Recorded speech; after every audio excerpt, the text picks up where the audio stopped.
A scary voice. Yeah.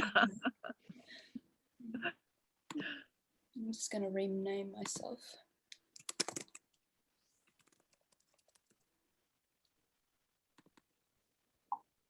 All right, morena everybody, welcome.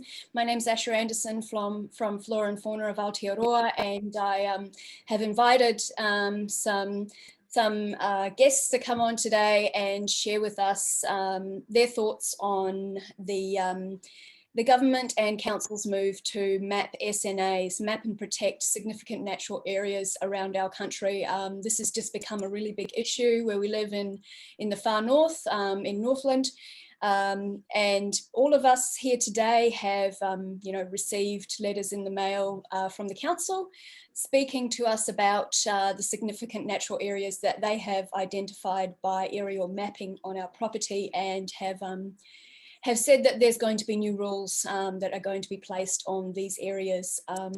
And there's a lot of frustration and discontent about how this is being done. So inviting people today to share their thoughts on this. And many of us have been attending local meetings as well. There was one in Kawakawa on Wednesday night and one in Kaio on Thursday night last night that we were all at. So we got to see the level of feeling and frustration, that is coming out of the communities as they start to deal with, what does this actually mean? So welcome to you all. Welcome Sonya, Nyree and Brad. Sonya, would you kick us off with a little intro and your thoughts on, having experienced that meeting and having experienced getting this letter in the post? How are you feeling about this? Okay, so Sonia Ihimada, aho. My husband and I live in Aotearoa. We've got 52 acres of mainly ngāhere with 2 awa running through it. And our property, our whenua where we live, and our ahi ka of, meaning keeping the home fires burning for our children and our grandchildren and mokomokos, descendants onwards. We received the letter, I guess, 2 weeks ago. First issue that actually came up for me was the envelope was written to the landowners and then our address. For me, when FNDC actually write in that way, they have disregarded that we don't see ourselves as landowners. We don't see ourselves that way. We don't own this whenua. We are privileged to live on it and be Kaitiaki of it, alongside the spiritual Kaitiaki that abide on Mangatani Whahia and in the Ngāhere. So that in the first instance is a red flag for me, because that's actually minimizing, in fact, negating my cultural worldview as tangata whenua. So then, open up the envelope and here it is. The massive intrusion of naming, photographing, mapping, coding this whenua is, I hardly have words to explain the shock and the trauma and the grief and the anger that initiated for Steve and I. And my sons, I have 3 sons. So that in itself, names matter, words matter. And when we first came here, about 18 years ago now, a kaumātua came with us when we first began to inhabit this place here. And he came and he blessed our whenua, he did a karakia, and he named it. And he named it 2 things, Awarua, because there was 2 rivers here, and Steve and I, long journeys on separate rivers, but came together as one, and the 2 awa here meet and flow on as one. So there is that. And the other one was Rangi Marie, and he proclaimed it that because it is that. That is the wairua. That is how we live. That is what people experience when they come here. And, other people, when they have come to visit here, they have called it words like paradise, you know. Yeah, just so peaceful, feels healing here. Words like that, kupu that fit, and also acknowledge the mana, the wairua and the mauri of this whenua. So to receive a letter calling this significant landscape, and in the past they have called it, significant natural area, nature area, and then also in the past they have declared part of our whenua up on the hills as outstanding landscape, and then to give it a number is a hugely intrusive, disrespectful kupu for them to put on our property. And then to see the aerial map with lines all through 90% of our property being deemed SNA, and part of where those lines are crossover where the whenua of our mokopuna, the afterbirths, have been put in the ground here. That is an assault.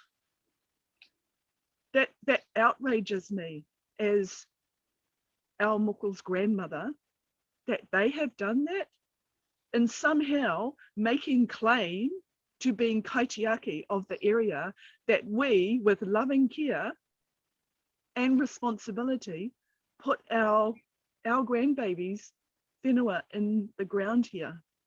And when I read and saw all of these things, what came to mind was, you know, my sons at the moment, you know, we only have so many moko. There's 3 whenua in the ground here. There's another one that's about to go in the ground here.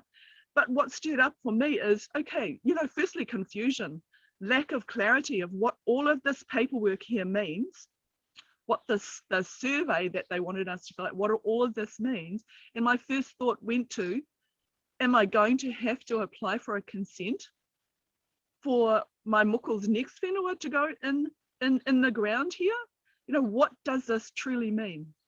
So at this stage, you know, our whare isn't SNA'd, but all the ground around the outside of it is, all of it. As far as what we understand, we aren't going to be able to grow exotic trees, mainly for firewood, actually, and we're not allowed to down manuka. So where does that sit culturally for our kai, for a start? You know, where are we going to get the wood for a hangi or an umu?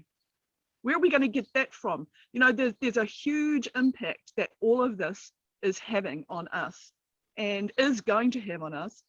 You know, I could talk for a long time about how this has impacted us, but that's really the spotlight of it. That the renaming and designation that they have done to Maungataniwha, and you can see a little bit in the background here, we are surrounded by ngāhere. We live on the fringes and are surrounded by the korowai of Maungataniwha, and for them to have the audacity to stomp on the mana of this rangatira and rename it, zone it, categorize it with kupu that is theirs and theirs alone, it's not ours, is so disrespectful, incredibly disrespectful. And the wairua of doing that, the spiritual aspect of stepping on the mana of this rangatira who has been here eons before us. And we have the responsibility, but also, I guess, the privilege of living within and alongside, and living to a degree in partnership. Sometimes things happen here and we have to help. Sometimes we get clear leadings what this ngāhere wants us to do next, or the awa needs us to do next. We are almost the hands and feet of a rangatira that is there. So we work in collaboration and cooperation, and hopefully give back as well.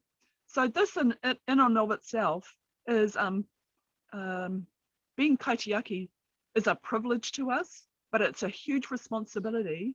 And how dare anybody step into that relationship and begin to try to dictate to us how that is going to go.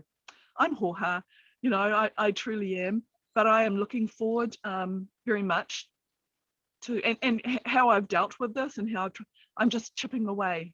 You know, I've written my letter to the FNDC. I handed it over. I refused to comply or submit to their process. I would not use their paperwork. I wrote on my own paper. I've hand delivered that. I've also emailed it off to all of the other FNDC officials, all of the politicians that are involved. I've hit them with emails. I'm hitting them now on a daily basis on their Facebook. You know, when they put up, you know, what I'm doing next, etc. I'm coming into their comment section and I'm addressing SNA to them. I'm trying to also engage with my whānau and friends that are on Facebook, because, you know, social media is a great platform for things like this, and to actually engage and let them know what we're doing, what you can do, trying to support and tautoko. That's what we're doing. I'm looking forward to the Hikoi coming up, and in honour and respectful honour, with huge huge respect and admiration and memories of Dame Whenekupa, and not one more acre. And that's where my focus is. I will not accept this in SNA. I will not accept it. We do not accept it. We will not comply. We are going to resist to the bitter end if that's what it's going to take. And I am hopeful that we are going to mobilize as actually as treaty partners, because my tauiwi neighbors, they're in this too, you know, that there's a lot of us that are being affected by this, and we need each other. Numbers matter. So yeah, kia ora. Thank you very much, Sonia. Yeah, absolutely. Yeah, thank you very much. Cool. Nyree, would you like to share your thoughts on how this has affected you, and what your thoughts are about this move to map and protect significant natural areas by the council and the government? Hi, kia ora, Asha. Nai, ora Manuel ahau. He tangata whenua no whāroa, no te taitokiro. So, ngā mihi kia koutou. First and foremost, the letters that got sent out, not all landowners got that. My whānau are part of multiple shareholder blocks. Our Ahu Whenua Trust didn't get that. So this was a rush process that didn't actually consultate with everybody that this will affect. So as far as I'm concerned, it was something that was pushed through and it hadn't even been thought about. The other kaupapa was, what right do they have to actually tell us what to do with our land? That really gets up my nose, because had been worked out properly, it's us as the Kaitiaki, it's us as the Ahika, as tangata whenua to this whenua, to tell you what we need for our whenua. Not you tell us what we need. It's significant, 42%, because we look after it, not because the council looks after it, right? So that's a massive issue. And for us, it's actually a slap in the face. The reason it's significant is because we've done what we've done, ki mai rāno. Everything that has been taken away from us, the other 58% is not significant anymore, because it's been pulled to pieces. You know, out of that 42%, over 20% is Maori land. It's Maori land. I have a massive issue here. You know, the biggest issue is that Maori are the ones that actually get takahied on time and time again. And we have tangata tiriti and we have tangata whenua. Well, tangata whenua have the most to lose in all of this. So, yeah, the way things have gone, whānau is not good. It's disrespectful to everybody, whether they be people that have come here and purchased land, or tangata whenua. It's disrespectful in so many ways. It breaches te tiriti of Waitangi in so many ways, and it takahis on the mana of he whakaputanga. And that there, now that the ministers are looking at it and putting a tai hoa on everything, they're like, oh, this needs to stop, this needs to slow down. Yeah, it does. They are backpedaling because this was pushed through in such a rush, thinking that we're not going to see what's happening. Our eyes are wide open. The biggest issue we have up here, like, of course we want to protect everything. We've been doing it since day dot. It's not us that's destroying it. That's the issue. Significant cause, we are the Kaitiaki. And, you know, I get really, really riled up when people come in here and tell us how to look after things and then put permits over it. Resource Management Act kicks in. Then we have from a resource consent to a building consent, what's next?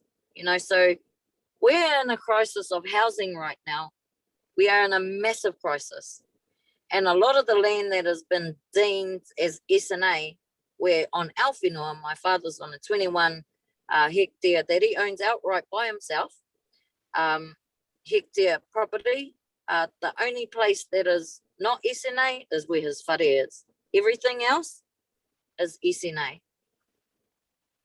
His grandchildren, why he's created it like the way he has and looked after it the way he has, was so that they can come home and always have somewhere to put their feet on the ground if they would like to build whareuku, whatever it may be.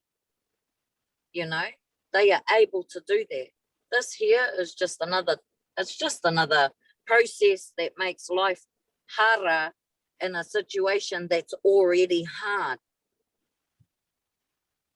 And, you know, the other thing to highlight is Mapuhi has not ceded their sovereignty, which is massive, which means, why is the government even here? Their rules do not apply to us, but yet they acknowledge that that's what they found in the stage 2 reports.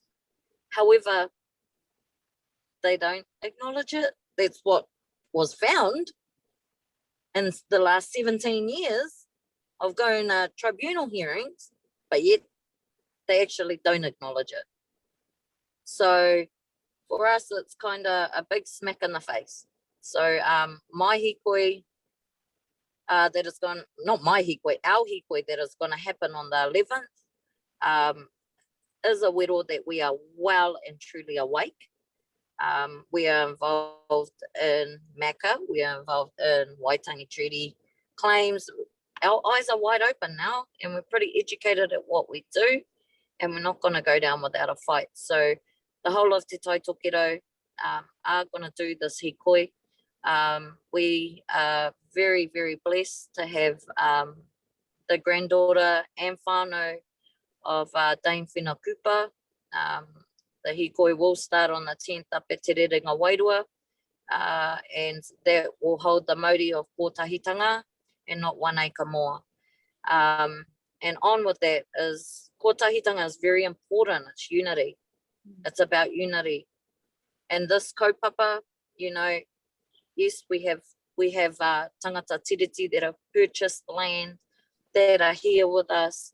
But for us as Maori, we will fight the fight, and with the support of tangata tiriti that are now feeling how we have felt for the last 200 years. So from me to everybody out there, I just want to say, no mai hara mai piki mai kake mai. It's peaceful. We're all going there for the same kaupapa, and we all got heaps of guns. Nah, just kidding. We just got heaps of ammo. But yeah, okay, that's enough from me. Kia ora. Thank you, Nyree. Yeah, absolutely. We heard that quite a bit last night at the meeting. You know, people with their land that they had invested, you know, in it's the future for their family. And now that there's more and more obstacles, being put in their way for them to be able to develop that and bring people home and build houses, like you said, yeah, there's lots of huge issues to do with this, yeah. Brad, you're over on Russell State Forest Way, and you also received a letter, and I think you mentioned that 90% of the land that you live on has been deemed as an SNA. Would you share with us your thoughts about this move to map and protect these areas? Yeah, maybe closer to 95%. My mother-in-law thought it was probably closer to 95%. We moved to the middle of the Russell State Forest, my partner's family, 5 years ago, and our intention was to work with the land and improve the modi of the land while we were there. That was our intention. So the first 2 years, I spent most of my time through the skills that I'd learned in horticulture and landscape, working towards that end. When that productivity stopped was about the time where the government started knocking on our door, wanting to do conservation their way through 1080. Since then, I've probably done less work over the last 3 years than I did in the first year, because I've had to fight the government over actions they deem to be the right response in line with the environment. Well, I tell you what, all they do is make things worse. I found out afterwards that operation that they put through cost close to $600,000, and after 2 days it rained and all washed into the streams. This government, whether it's blue or red, only knows how to waste money. So I laughed when I received these SNAs under the banner of environmental protection. Rubbish, complete rubbish. What would they know about environmental protection? Half of them sit in an office in the middle of Wellington. None of them live in the forests. None of them have actually applied knowledge. You can read a lot of paper on how to take care of ecology. You can read a lot of that stuff. But most of your learning comes from being there, putting it into practice, learning from your mistakes, and changing your method to go on better than what you were. None of these people do this. And the ones that do are only employees.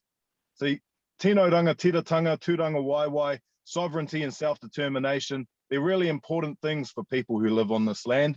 And I asked everyone in that meeting in Kaio and everyone at the meeting in Kawakawa, how many of them want to work towards the good on their land, with their land?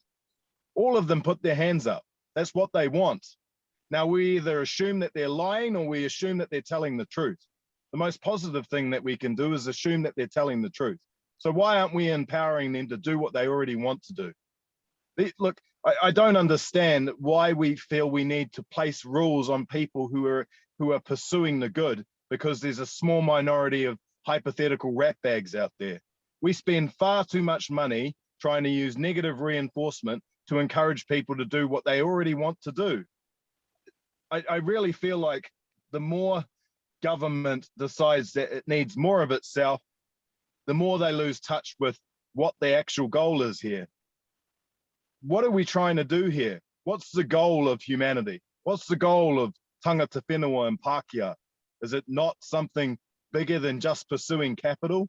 I'm sitting here in Auckland at the moment, and I see a lot of man-made things, and it looks fancy and it looks nice, and I can see what everyone's pursuing here. Towers up in the air, trying to reach the sky, who can reach higher than the other. To me, that seems less than meaningful. There are people in the ngahere and in nature trying to pursue something a little bit more meaningful than that. And where's the koha? Where's the support? Where's the credit so we can do a better job of that? SNA, significant natural areas, sounds a lot like another commodity scheme to me. Turns out, an insider from the Ministry of Justice has found a whole heap of reasons why this should never have been done. He said that everything that the national government did in terms of surveys was illegal.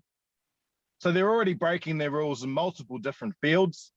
What they're chasing is another game, another commodity game with our land. And it's not just Maori this time. Maori have suffered for a long time, so they're well aware of this crap. But Pākehā are being looped into it now. And that's a big mistake on their part.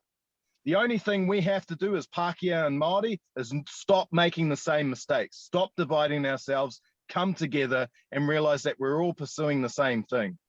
And I really hope that this is the catalyst for that. I'm not scared. I'm excited because I really feel like this government has made a mistake, a big mistake. I always thought that change was going to come from the north because Māori up in the north have known for a long time that this government is illegitimate and has always been. And so I'm looking forward to a time of hope and a time of new beginnings, because this is enough. It's time to draw a line in the sand, no more. Time to reframe what we're all about. Thank you, Brad. Yeah, awesome. That resonates, yeah, deeply. I think, and that leads us on to, you know, what next? I mean, how can we, you know, how can we help them help us? You know, how can we share with them, the councils, you know, who are going through this process at the moment? It's a draft. They want feedback. We're giving them feedback, you know, but how could they have done this differently? And what kind of support, you know, could they be giving us? You know, if they're wanting to identify and protect these areas, how can they actually support the people who are already doing that work, you know, who are actually here on the ground? And as you say, not bureaucrats in some building far away, the people who are here, you know, actually feeling and living these places. You know, Sonia, what do you think? How do you think this could have been done differently? And what do you think would be a way to turn this around? You know, how can they shift, because obviously the feedback is no, this has been it's been an epic fail. You know, how can we help them to actually go back to the table and come out with something meaningful? You know, some of my input to my mokos when they hear is how to have manners. How to have manners. When you are visiting someone's whare and you would like to have a chat or a visit, you knock on their door and you ask, may I come in? You know, so very basic engagement tools that have a little bit of etiquette, you know, for my marae. You know, when manuhiri come, they wait at the gate and they wait to be called on. And there are certain tikanga that take place inside the whare once they're in there. You know, the karanga has happened, they have answered, they have come in, they are welcome, they are introduced to our whare, they respectfully are taken to the end of the whare and are introduced to our rangatira, photos up on the back wall there. And, you know, there is a process. What could they have done, or what should they have done? Okay, my aunties and uncles, my kaumata and kuia, my grandfathers, my koro's youngest sister, out of 12 children, she is still with us. She's 92. And you know what I have learned through the years is you have to ask the right questions in a humble, open, teachable way before you will get the answers, before you'll hear their wisdom, before they will share with you some of the wairua, some of the maturanga, their knowledge with you. You have to humbly come and ask the questions. So let me just kind of summarize that a little bit. Wait to be invited in, show us out that you would like to come for a visit, have a korero. Ask your questions of us. What is it that we are doing here that someone might call this place significant? Because you must be doing something right. You must be doing something right. So could you help us to understand what it is that you're doing right to keep these kauri, this kahikatea that's right behind me. There's a kauri over to my left. You know, we're surrounded. So come and do that. That's what you should have done. That's what they should have done. And, you know, I would have made them a morning tea and we would have sat down and I would have taken them for a walk around. I might have taken them even to the awa. I pick and choose who I take down there. and had a kōrero about what it is that we do. We bring in groups, rongoa groups, to come and experience what it is to be here and to learn, you know. So we're not ignorant to be able to host and to walk and talk and to show and explain and do all of those things. But, you know, where I am still hoha is, you know, the lack of civility, the lack of respect, of dictating to us how it's going to be. And actually, when people come and they treat you like an adult, not a child, being dictated to and spoken down to, you know, we would have engaged. We would have engaged. Yeah. And at the end of that potential kōrero, you know, what could have come out of that was we might have said, you know, we're getting a little bit older. I'm a stroke recoverer. You know, I've had a stroke in the past. My husband's had a heart attack. There are some things that we just don't get around to do, or are struggling to do sometimes. You know, part of the kōrero that could have happened with them was actually those things that we're struggling with. We would love some help with that. How can we get some help with that? That would have been a profitable win-win kōrero with a potential outcome. Now, all it is this is, I'm not sure what a Mexican standoff is, but that's what it kind of feels like it might be. You know, I don't have a gun license. I don't lean towards violence, but you know, I will block you from coming in my gate if I don't want you to be here, if you've not been invited. You know, I will do whatever it is that I can do. I did talk a little bit at the hui last night, and I just said, you know, there's a number of things to claim back our feeling that we are meant to be here and that it is right and good what it is we're doing. And, you know, I just told a funny story, but, you know, there's this thing about marking your territory, go pee on your corner peg, you know. But, you know, there is an old fashioned way of, you know, you put your stick in the ground, you have marked your spot. There is other cultures and other ways, you know, where you put 4 stones around your whare, around the corner of each stone outside. You are making a mark. You are doing all of those things. Some people put a sign out at their gate and it might read something like private property, you know, or do not enter. There's a big savage dog in here. You know, there's ways of making our stand and making ourselves known. And there is about that. For me, it was to actually stand barefooted on Papatuanuku, point na hui wha, so the 4 directions, point my hand out in the 4 directions of where approximately our markers are, 52 acres, so, you know, approximately where they are, and to do a karakia over our area, our whānau, and to a degree, because I don't feel like we've lost our power, but that process for me began to heal me of the shock and the trauma and the angst that I got from their letter. And it was just clearing some space, clearing the way for me to be able to stand here and not feel in a panic.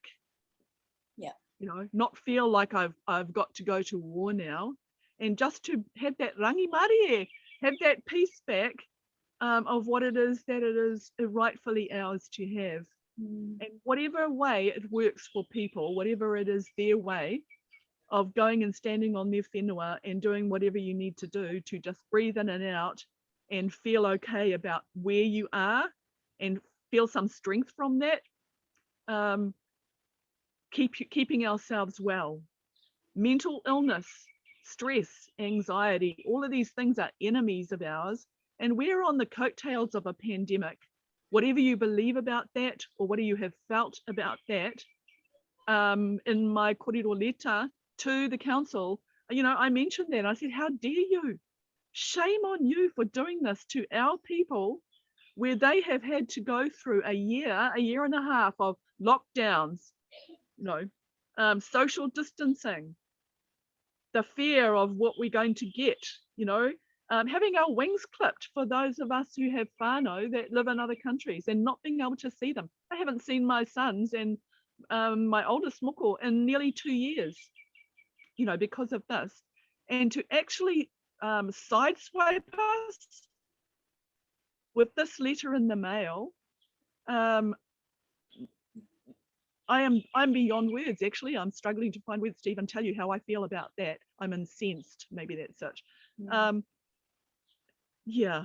Yeah, thank I you. hope that answered your question. Once I start, you know, I'll just absolutely know. Yeah, I mean, that approach very much, you know, it didn't offer any trust to people, and in fact it said, we want to protect this from you. That was the message. And so that is just, yeah, it's so aggravating when you put your life into protecting something, and then someone bigger comes along and assumes that, you know, we're going to tell you how to do it, when their track record, as we know, is just absolutely horrific and is largely the reason we are in this situation with our biodiversity in the first place. So I can completely, you know, feel what you're saying. But going back to what you said about the approach, you know, if their approach had been completely different and had respect and trust and courtesy, you know, manners about how they are actually, you know, connecting with you about your space, you know, it would have been quite a different conversation that could have been had. Nyree, what do you think can be done? You know, how can the council fulfill its obligations while helping people? You know, how can they help rather than come in, you know, from this kind of more oppressive approach? Do you have any thoughts on how they can carry this forward in a more positive way? Yeah, talk to the people. You have to talk to us, not at us. That's the important part that's missing. But to be quite honest, sick of listening what they have to say. It's never for the benefit of us. It's for the benefit of them. So yeah, they don't talk to us, and they think they're talking for us. This is what happens. So let us tell you. Yeah. If we need you, or if we even want you on our land. There's bigger issues that are below this, Ash, that are still currently being addressed. So this is just another plaster that they're trying to put on top of other haki-hakis, what we call them, that they haven't dealt with. Yeah. So it's just another process on top of all the other processes that they put on landowners and Māori land as well. So yeah, it'll go back to the one thing, te tiriti o Waitangi. Yeah, cool. Brad, do you have any thoughts on how, you know, they can correct this and put things back on track and actually kind of completely reframe, you know, what can they offer people like you to look after that area? I don't think they can do anything, to be honest. I really do think that the way the system is structured, it doesn't allow for that. I've spent enough time around snakes to know what a snake is. And I've advised politicians that if what they're doing has to be hidden, they probably shouldn't do it. And yet they do it anyway. And so when you acknowledge that the system is full of people like this, I mean, the SNA is something that they have been trying to hide for a long time, even the way they're rolling it out, council by council, trying to keep the information separate from each constituent group under each council. I mean, we heard last night, we heard Matt King get up and say that, you know, this is central government's fault, only because he's not in central government technically anymore. Then we heard the person that you had from Huanui say that this has been going on for the last 10 years, which means Matt King was in central government when it was being rolled out. So there's a lot of deception here. So, I mean, when it comes to seeking answers from the people who are busy, quite obviously trying to deceive to get this through because they know we won't want it for very good reasons, I don't think they can help. But if there was an entity that could help, this is what it would do. It would go and find the people, and it would figure out whether they actually want to take care of the land and pursue that. And then they would go and find another group of people who had spent their lives dedicated to understanding what that meant. And then they would get those two people together to have mutual conversations on how they could do that in the person who has tūranga waiwai or tino rangatiratanga over that land to pursue that. And then our lending entities would lend them credit interest-free because we know they're going to produce good stuff. We know they're going to take care of the land because they're the people there that have an intrinsic link to the land, and everybody wins. But this is not how that system works. This system assumes that everybody is a potential rat bag, and so we're going to use money to create laws and people to service those rules. And so if we're going to create a system that assumes everyone's a rat bag, why not just be a rat bag? We heard people standing up in the meeting last night who aren't rat bags, but the moment this was pushed on them, you assume I'm a rat bag, I might as well be one. This is wrong. If we want people to be better for everything around us, we have to assume that that's what they want, and we have to reinforce that. There's multiple different psychological and scientific agencies that have been saying that for decades, yet politicians don't listen. So this isn't about helping people or helping the land. This is about greed. This is about taking the land that we can't use anymore, the hypothetical paper behind it, the use rights, and selling it on to urban developers who are working in line with their ideology down in Wellington. So to be perfectly honest, I think we just need a whole new group of people that are actually going to pursue problem solving instead of greed. Thank you. Yeah, a couple of things that came out of the meeting last night that I found quite interesting was the discussion, around that 42% of the far north was mapped as SNA, which is really, really significant compared to the whole country, which I think the average is 15%. I don't know if any of you know, but it was, the idea came forth that actually, we're doing really well. And that 42% was 10% up on the previous time that they had surveyed. So we've actually got increasing areas, increasing forest, increasing habitat, and that's likely to keep increasing. So we're doing really well. Perhaps, there should be a bit of a case study around what we're doing right, and why the people up here are actually fantastic Kaitiaki, and how we can, share that with the rest of the country. That's what I would really like to see. And we do need rules around, the felling of old growth trees and, obviously our indigenous species. And we do need some kind of systems that help to protect those in the areas that they're most likely to be, vulnerable. But it's a drag net to catch a few fish. Yeah, and that's why it's got the response, that it's got.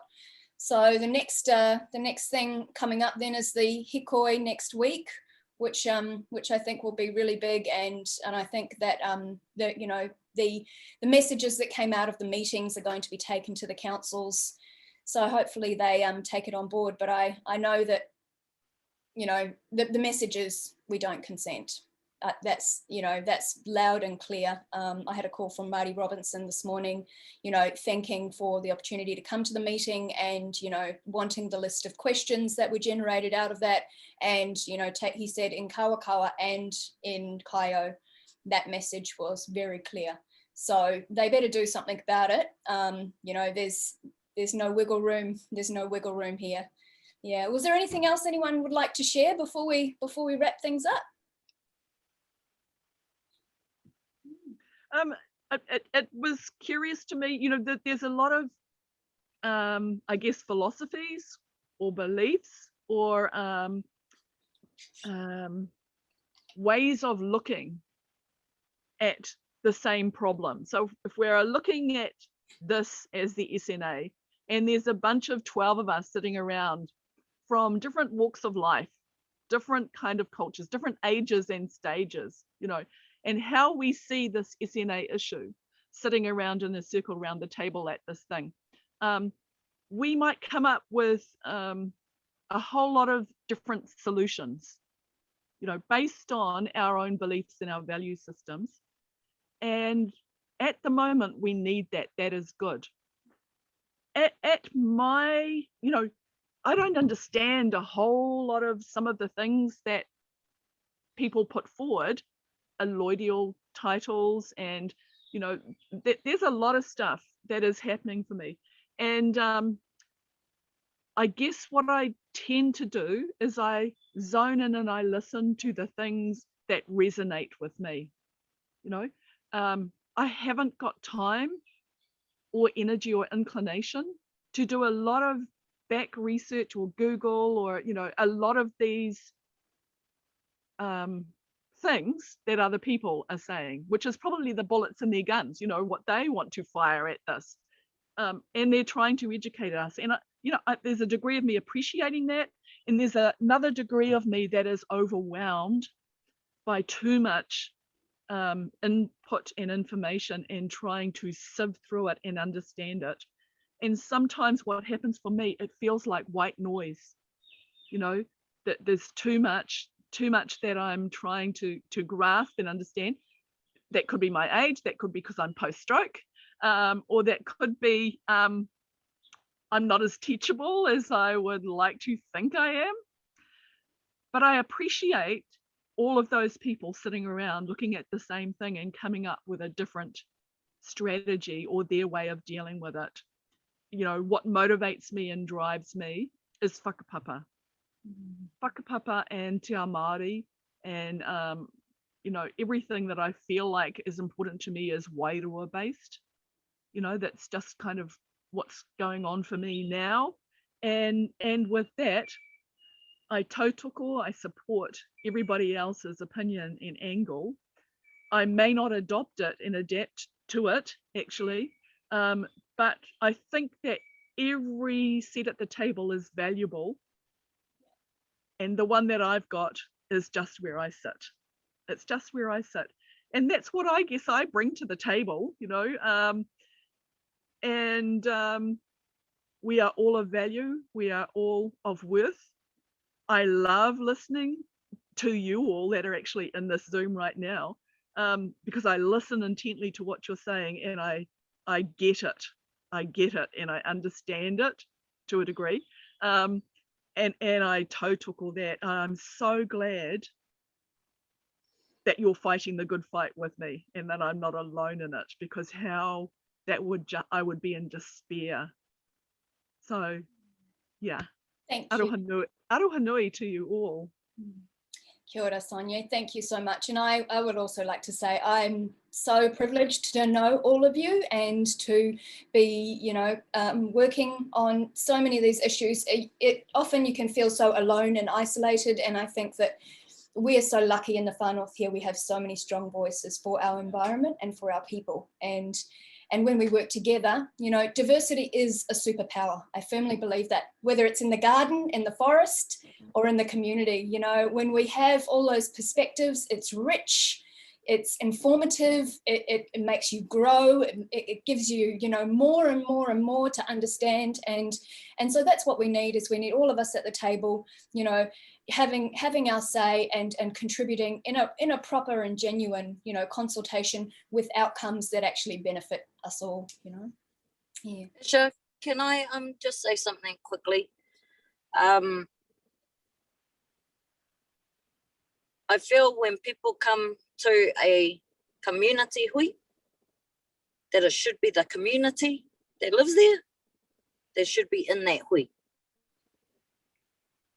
Because of the simple fact that it's us that live here, us that are the ahika. If people are going to be brought in to the kaupapa, to the kōrero, they need to understand something. That they're just sounding like the council when they're barking stuff at us. This is a time for us as a community to whakakotahi, whakapiripiri, come together and listen to one another. It's quite horrific when we get bombarded with different rōpū that have got good kaupapa. Don't get me wrong, their kōrero is great. But at a community hui, for kaio, for whangaroa, let whangaroa talk.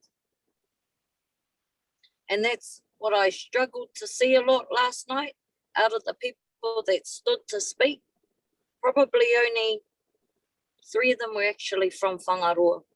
And that made me sad to see that, because people had come from far and wide to talk about this kaupapa. You know, it's, and then because they don't get to put their point or their agenda across, they get angry, you know, they get angry. And that's what we don't want. Yeah. Because we're not there for their agendas. We're here to talk amongst ourselves. So what are we as whangaroa going to do going forward? We've had the last how many days to figure out what's what, who's who, where's where about this SNA stuff. It's not like we walk into this and don't know anything about it. If we didn't know anything about it, none of us would have been in that room. But what I struggled to see, and what I see people taking, and that's what it is, taking from this opportunity, is to push their agenda. You know, and it's sad because the actual voices that need to be heard, that need to be listened to, get lost in that kōrero, you know, because people are telling them how all of these different things, like Sonia's saying, and overloading them with how they think things should be, how the government's done this, how this council's done this, when in all reality, kia tau, let our people talk. All of us have a little rohe that we're from. We can talk to each other, because at the end of the day, all those that are not from here drop their agenda on our people and walk out the door. And leave us sitting here going, okay, now what? You know what I mean? So yeah. There were a lot of quite poha. Yeah, no, I understand what you're saying, Nyree. Yeah, there were a lot of complex issues that came up, and I totally get what you're saying.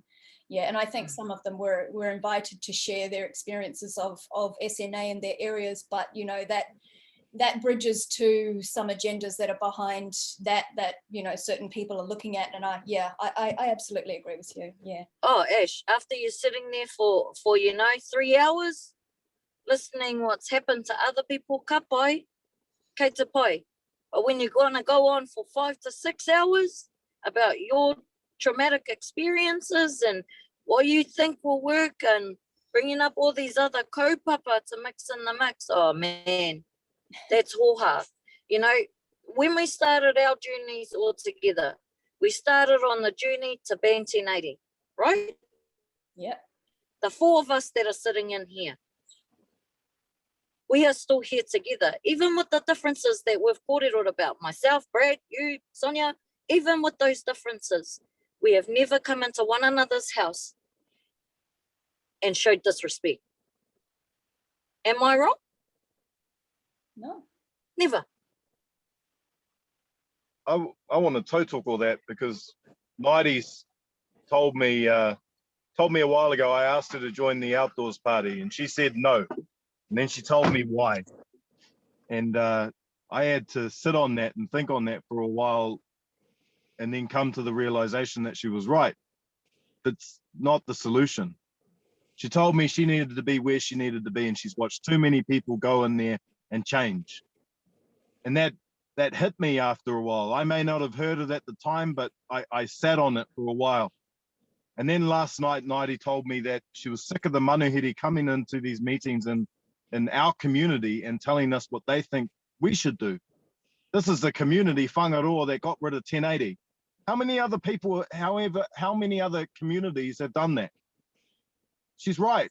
Why are manuhiri coming in here assuming that they have the answers for their community?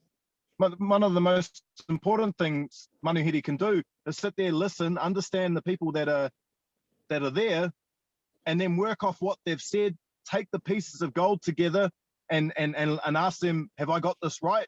Is this what you think we should do? And if they agree, then we're on the right path to working together. I didn't understand that last night when you were telling me, but I've sat on it and I understand it now. And this is what happens when people act as if the person that is speaking to them might know something they don't. We find solutions to problems together. And so the one thing I want to tell people listening to this is, if the problem seems like it's an impossibility to solve, why not try doing that? Yeah. We don't have to buy into a structure or a belief system that human beings have created if it doesn't work for us. We can come to one another, act as if each other knows something that we don't, and then we can find something that does work for us and the land. You don't have to buy into something if it doesn't work for you. We made it. It's not something that was put here in stone and we can't move it and we can't change it. We made it. And so it can be unmade if it's not working anymore. That's the solution here. And if you listen to Maori, they've been telling you it for years, and you know it too. Kia ora, Brad. And Kia that's ora. exactly it. It's exactly it. Don't come into my whare and tell me how to clean my house, because I won't come into your whare and tell you how to clean your house. Kia ora. And that goes to the heart of exactly what we're talking about here with the councils and all of this. Exactly. It's the same. You can't come and say, oh, clean your house. Oh no, we're going to clean your house because we're manuhiri. And then look in their whare, it's paru. Yep. Kia ora. Kia ora. Oh, awesome. Awesome. Yeah. So Awesome. that's Yeah. so for me, this is my view. To some, like, Brad has to sit there and think a while about some of the things I say to him. And aroha mai, bro, I know you're a thinker, but at least you think. And you take what I'm trying to say and you understand it, you know? So ngā mihi ki a koe, mahi rangatira, and my love to you and your whānau, and our blessings at a time like this, you know that our Māori is with you, and our manaaki is with you. I've got to go whānau. Yeah. And do some work. Kia ora. Let's leave it at that. But what a pleasure. Yeah, really nice to chat with you guys. And this is a rolling feast that's happening before us that we're a part of. So no doubt there'll be more conversations to come on this, and we're all there watching and making sure this goes the right way. So thank you for joining us today, and I'd just like to thank the creator and Papatua Nuku, who we are here for and who's here for us. And may you all have a blessed day, and we'll catch up again soon. Kia Asha. Cool. Kia ora. Thanks, Sonia. Thanks, Nyree. See you guys.